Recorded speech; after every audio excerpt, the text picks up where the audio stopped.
Okay, in this problem we're going to look at how to determine percent composition, and we're going to take a look at the compound calcium carbonate.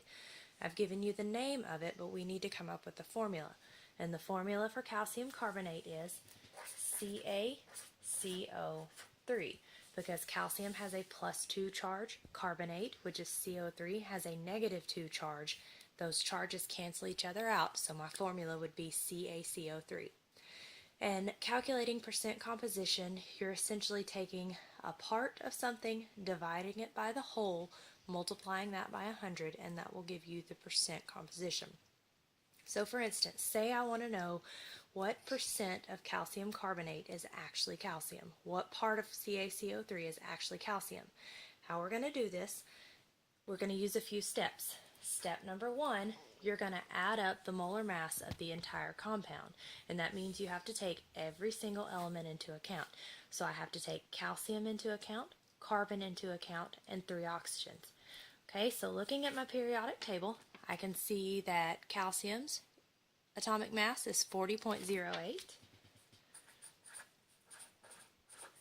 I can see that carbon's atomic mass is 12.01.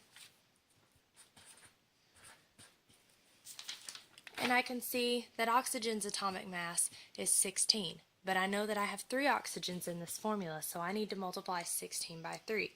And if you do that, you're going to get 48. So I want to add those numbers up, and that will give me 100.09 grams. That means that 1 mole of calcium carbonate weighs 100.09 grams. Now, I have already added up or figured out what the mass of calcium is, and I can see that the mass of calcium is 40.8. So to find what percent of calcium carbonate is actually made up of calcium, I'm simply going to do this.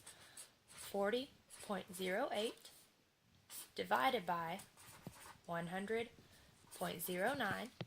I will multiply my answer by 100, and that will give me my percent composition of carbon. So you simply plug that into your calculator like this. 40.08 divided by 100.09. Hit enter, multiply your answer by 100, and that gives me 40.04%. So that means that just less than half of calcium carbonate is made up of actual calcium. Now to calculate the mass of carbon, or the percent composition of carbon, you go through the same steps. I see that carbon has a mass of 12.01. I can divide that by 100.09, multiply my answer by 100, and that will give me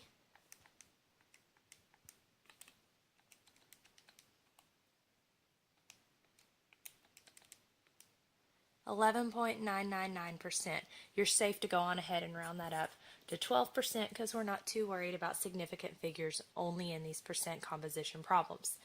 And then again, to find out the percent composition of oxygen, you simply take the mass of oxygen, which is 48, divide it by 100.09, multiply your answer by 100, and that'll give you a percent.